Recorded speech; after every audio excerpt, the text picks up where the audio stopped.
Hey there, thank you for tuning in and welcome to my talk for SGP 2020. My name is Josua Sassen and today I will talk about nonlinear deformation synthesis using Sparse Principal Geodesic Analysis. This is joint work with Klaus Hildebrandt from TU Delft and my PhD advisor Martin Rumpf from the University of Bonn. So let's get into it. The main problem that our work deals with is the ability to nonlinear synthesize new large deformations of a non-rigid shape, matching the deformations seen in a dataset of example poses. So from examples, we try to learn how to deform a shape. Here, we focus on restrict ourselves to shapes being triangle meshes in dense correspondence. This means on datasets of meshes sharing the same connectivity where only nodal positions change. We develop a novel way to extract sparse nonlinear deformation modes from the example poses, which describe the variability of the shape in the Riemannian shape space of discrete shells. Based on a grouping of these modes, we establish an efficient construction of new nonlinear deformations that makes the method applicable for interactive applications. In geometry processing, there's a large collection of work on data-driven, low-dimensional models for variability of non-rigid shapes. In our work, we combine two important streams of previous works. On the one hand, we have Principal Geodesic Analysis, short SPGA, which was introduced for the shape space of discrete shells by Hildebrandt and colleagues in 2018, and uses the Riemannian structure on the shape space to compute nonlinear models of shape variability that are invariant to rigid transformations. It does so by reducing the problem to computing the linear subspace of the tangent space, thus applying principal component analysis, short PGA, in this tangent space. This provides a model for the synthesis of high-quality deformations. On the other hand, we have sparse localized deformation components, short SPLOCs, first introduced by Neumann et al. In 2013 and extended upon in later works by different sets of authors. It modifies the optimization problem underlying PCA by introducing a sparsity and localization-inducing term to the objective. The resulting linear modes encode localized deformations that are intuitively meaningful to the user. In our work, we introduce Sparse Principal Geodesic Analysis, short SPGA, which aims at combining the advantages of PGA with those of sparse modes. Furthermore, we construct an efficient approximation of the Riemannian exponential map on the span of those modes that enables near real-time nonlinear deformation synthesis. To this end, our approach builds on two important technical concepts. We consider the Riemannian manifold of discrete shells, which is a shape manifold of meshes equipped with a physically based metric. To this end, triangle meshes are treated as the mid-surface of thin elastic objects. Our approach constructs a submanifold of this shape space that is invariant to rigid transformation of the example poses. For this, we use nonlinear rotation invariant coordinates, short NRIC, which represent a mesh by the vector that stacks the edge lengths and dihedral angles for all edges. The manifold of discrete shells then corresponds to a set of such vectors from which a mesh can be reconstructed.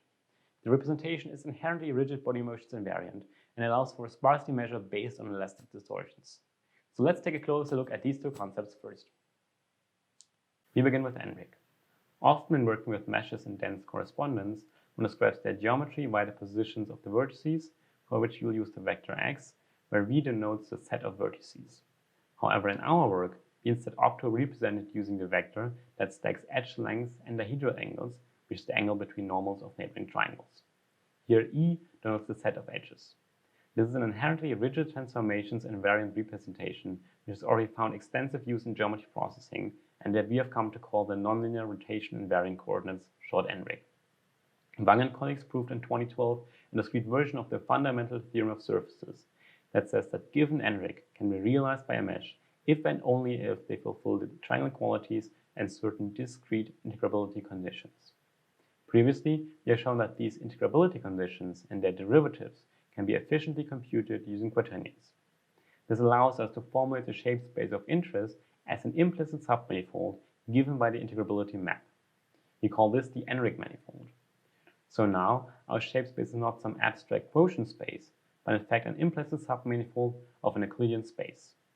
The cool thing about this is that we can also write down its tangent space as kernel of the differential and directly use this in our model, which is in contrast to previous works on the space of discrete shells. Another cool feature of NRIC is that they enable a local description of shell deformations, as they frequently involve localized membrane and bending distortions, which are directly given by the NRIC. So the edge lengths give membrane distortions, and the dihedral angles give bending distortions. For example, on this human model, we see that the support of length and angle change is far more concentrated than the change of nodal positions for a deformation that moves most of an arm. This deformation would be considered sparse in Enrich, but not in null positions. We now have the Enrich manifold, in which points are poses of a non-rigid shape. Herren et al. Introduced an elasticity-based Riemannian metric that allows to locally measure lengths and angles in the tangent space of this Enrich manifold. They established a nonlinear deformation energy, combining the cause of membrane deformations, that is tangential stretching, and bending deformations of a shell. Following Rayleigh's paradigm, the metric is then defined as the Hessian of this energy. Furthermore, the deformation energy allows to define time-discrete geodesics on this shape space. These are, in essence, shortest interpolating curves between two shapes. And they are defined as minimizers of a discrete path energy and thus can be computed by solving variational problems. With this at hand, we can introduce time-discrete notions of the Riemannian logarithm and exponential for the Enrich manifold. The logarithm takes shapes on the manifold and relates them to tangential vectors, so infinitesimal variations at a given base shape. In our case, this is done by first interpolating between the two shapes with the discrete geodesics, and then projecting the difference of the base shape and the closed interpolating shape onto the tangent space. This gives the discrete logarithm. Conversely, the Riemannian exponential takes a tangent vector and gives the shape corresponding to this infinitesimal variation. It does so by shooting geodesics in the direction of the tangent vector. In our discrete approach, we first project a shortened version of the tangent vector onto the manifold, and then recursively extrapolate to obtain a discrete geodesic with a given number of steps. The endpoint of this geodesic is then the value of the exponential map. In all cases, the time discretization is controlled by the number of time steps k. In the paper, we empirically investigate convergence for growing k, and for all intents and purposes choose k equals to 8 from here on out.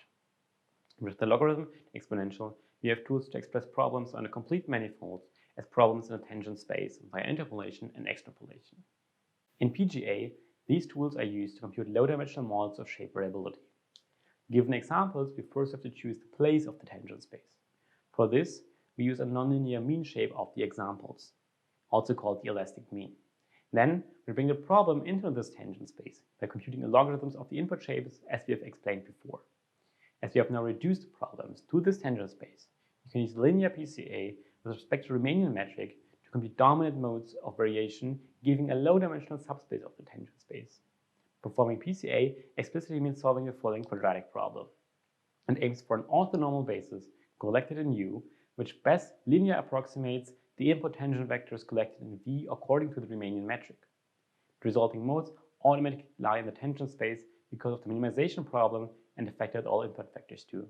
In fact, this problem can be solved quickly using eigendecomposition of the covariance matrix. The low-dimensional model is then given as the submanifold obtained by applying the exponential map to the subspace. This allows us to synthesize new shapes.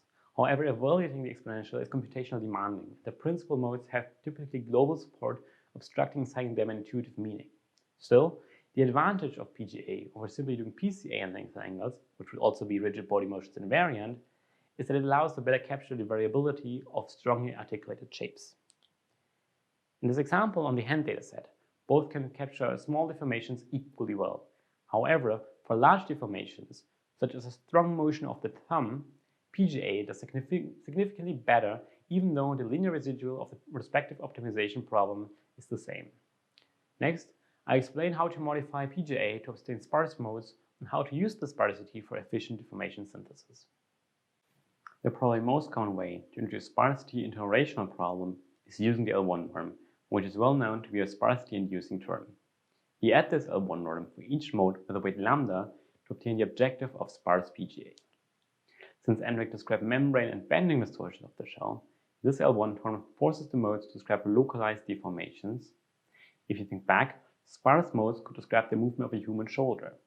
Although the mode moves the whole arm, distortions are only active around the shoulder, and hence distortion is localized. In this example, we see by the color support that we get sparse modes which are supported in different regions of a phase mesh, leading to different expressions when extrapolating. When working with Enrich, we need an appropriately weighted L1 norm to account for the vastly different scaling of lengths and angles. Here, we directly use the weights already used by Fröhlich and Bosch for quadratic deformation energy in 2011. Besides extending the objective, we have to make two more important changes. First, we drop the orthonormality constraint in favor of sparsity. However, to prevent the modes from becoming arbitrarily small while the weights in W grow, we hit the upper bound on the weights, and this ensures a proper scaling of U. Second, we now have to explicitly enforce that the modes are in detention vectors to ensure that they yield admissible infinitesimal deformations. Dropping it would essentially lead to a sparse linear PCA in NRIC, which yields modes with non-matching support of edge length and dihedral angle variation. In this example, we have a mode without any length component, and this mismatch prohibits the use of extrapolation via the exponential map and thus severely limits the usability for approximation and the synthesis of new shapes. We solve this optimization problem via relaxation to obtain a quadratic program. You can find more on this and on the choice of parameters j and lambda in the paper. As before, we obtain a submanifold by applying the exponential map. And this leads to extrapolated modes as seen here for the example of a human dataset. We see that we obtain meaningful modes with support in different joints and muscle groups. Here, we see a close-up of the support of a mode in length and angles, which is in fact the information that we see previously on the NRIC slide. However, evaluating the exponential still takes too much time. Hence, you will next introduce an efficient approximation in 2 steps. First, approximating the submanifold by splitting it up, and then interpolating the exponential map on each new, very low-dimensional subspace. To illustrate our approach on approximating the submanifold, consider these 3 example modes in a human shape. First, we have 2 decoupled modes, mode A, which support an arm or shoulder, and mode B, which support a leg or hip. There were 2 such modes. The exponential of the sum of the 2 is actually well approximated by the sum of their exponentials. Here, the addition of the modes themselves is the canonical addition in the linear tangent space, while the other additions and subtractions are in the ambient Euclidean space, in which our implicit shape manifold is embedded. These ambient additions are thus made possible by using NRIC and the fact that our shape space then becomes an implicit submanifold. So this means we can approximate the extrapolation of a combination of these 2 decoupled modes by extrapolating them individually. This is certainly not the case for modes with overlapping support, such as modes A and C, which are both supported in the same arm. We show here a quantitative comparison via the relative error and a visual comparison of the error induced by the splitting. In the visual comparison, the approximate shape is shown in yellow and the correct exponential is a purple point cloud. In the bottom row, for the coupled pairing A and C, the error is clearly visible in the examples. However, for the decoupled pairing, they are barely noticeable, which is also supported by the quantitative comparison. Based on this observation, we introduce a splitting of the SPGA space into multiple smaller subspaces that have strong overlap of support for modes in the same subspace and small overlap of support for modes in different subspaces. This is done by clustering the SPGA bases based on a non-separation measure built on pointwise products of deformations, which we detail in the paper. So if you think back to modes we've seen before, a splitting could look like this, which essentially groups the modes by the affected joint or muscle. Now, for a tangent vector that's comprised of parts from multiple subspaces, we can approximate the exponential map by applying it to the different parts individually and then adding the results together. So we generalize the above approximation to multiple subspaces. This superposition will likely not be on the NRIC manifold due to approximation errors, and hence you have to project it onto the NRIC manifold to obtain the final approximation of the exponential. So far, this does not speed up the evaluation, as we still have to evaluate the exponential on the subspaces. However, we will show next how to efficiently approximate this. The last step to a nonlinear deformation synthesis is then in our approach a multilinear interpolation per subspace. That means that for each of the subspaces, we consider a lattice or grid which is sampled irregularly in it. Then, for an arbitrary tangent vector in the subspace, we approximate its exponential by a multilinear interpolation of the values of the exponential for the surrounding lattice points. The combination weights are determined by the position of the vector in the surrounding cell and have to be computed in an online phase. However, the evaluation of the exponential, which is the computational burdensome part, can be pre-computed for the lattice points in a certain range beforehand, and the resulting shapes are stored in a lookup table. Using this table, the online evaluation can be done rapidly, as we only have to compute weighted combinations of table entries, which can be done at virtually no cost. In the shown example, we consider strongly coupled modes A and C, where splitting did not work, remember, both support in the same arm, and in purple we show example shapes resulting from evaluating the exponential at some lattice points in the corresponding two-dimensional subspace. We investigate the error for randomly sampled points quantitatively using the relative approximation error and demonstrate the error visually for 3 examples where the approximation is shown in yellow and the actual exponential is shown as purple point clouds. Both show that the multilinear interpolation is fairly accurate for a relatively coarse grid. The approximation for the exponential map on a general tangent vector is then obtained by the same superposition as before. This means summing contribution of each subspace independently and projecting onto the n-rig manifold afterwards. To make the precomputation feasible, you have to pay attention to the dimensions of the subspaces in the splitting and keep them low enough, typically not more than 4, such that the number of samples does not grow too much due to the curse of dimensionality. In the paper, we have some more details on how we go with this in practice. So briefly recapitulating, we built a model for efficient nonlinear deformation synthesis by, in the offline phase, computing a nonlinear mean, computing logarithms, solving a quadratic program for sparse modes in the tangent space, splitting the resulting SPGA space into multiple smaller subspaces, and pre-computing the exponential on lattice points in these subspaces. Then in the online phase, we synthesized deformations by computing multilinear interpolation weights per subspace and projecting the combination of the resulting interpolations onto the n-rig manifold. Therefore, the main computational cost that remains to evaluate the synthesis online is the computation of the projection onto the manifold.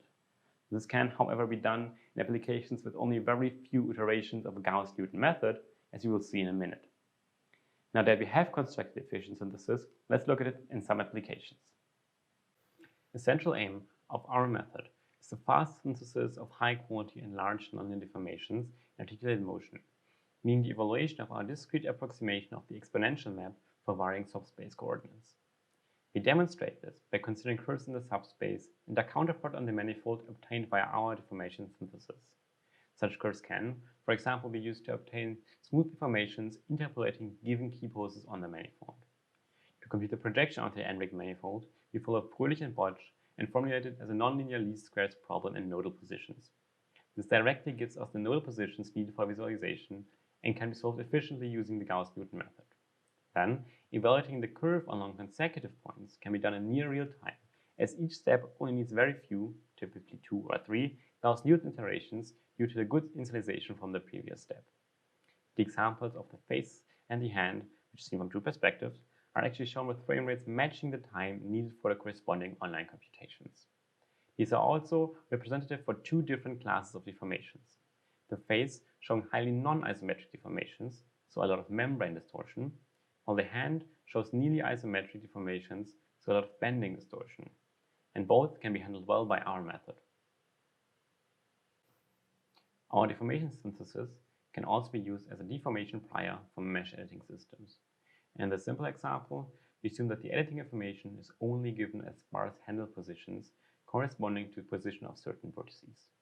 Then we perform the editing via a quadratic penalty method, meaning we consider a series of optimization problems as shown here for increasing gamma. Each is again solved by Gauss-Newton. This means we essentially use soft constraints. This is able to achieve state-of-the-art performance on challenging fitting examples such as this one. Our method delivers plausible deformations on par with the approach of Heron et al., while being nearly 2 orders of magnitudes faster in the online phase. Some details are even superior. For example, the bending of the right arm, shown in the close-ups, appears to be more natural in our results, with the sharp elbow contour being better preserved. On a horse dataset, we also performed a kind of ablation study for a challenging editing sample where the right tail leg is pulled outwards, even though the input data only consists of galloping sequence. As you can see, if we simply use the sparse modes with linear interpolation and hard instead of soft constraints, this leads to unnatural bending, similar to the one reported by previous attempts to use blocks on length and angles. This behavior is not improved much by using soft constraints. However, if we use our nonlinear synthesis, we see that the result immediately becomes far more natural. If we then also use soft constraint penalty method, the deformation, especially rotation of the hip, becomes even more natural. The 2 examples seen so far were fitting problems, where we constructed large deformations at once. We can also consider incremental editing, as in the case of this scripted sequence of markers. Here, we are again able to achieve near real-time rates, as indicated by the frame rates matching the time needed for the corresponding online computations. This example also features low-frequency deformations in the torso, demonstrating the ability of our method to also synthesize not-so-sparse deformations. In conclusion, we have demonstrated a new method that, starting from a dataset of triangle meshes and dense correspondence, extracts via SPGA sparse deformation modes, approximating the data in a Riemannian shape space. We group these modes based on their overlap support and introduce an efficient approximation to Riemannian exponentials based on this grouping. This allows for an efficient deformation synthesis applicable for interactive applications. For us, there's an exciting new approach to shape space exploration that brings our work on nonlinear shell deformations to near real-time rates. Of course, there's still a huge amount of work that could be done on this approach, starting from extending the underlying geodesic calculus to be more robust and handle a wider variety of possibly bad quality meshes and dataset, or working on the SPGA itself to possibly include a localization term or a term penalizing the overlap of modes, to improving the approximation of the exponential by a hierarchical approach or by finding a way to avoid a projection onto the tangent space. With this, I want to thank you for watching. If you want to learn more about our work, follow the QR code to our paper, drop me an email, or simply come to the SGP Q&A session. See you then!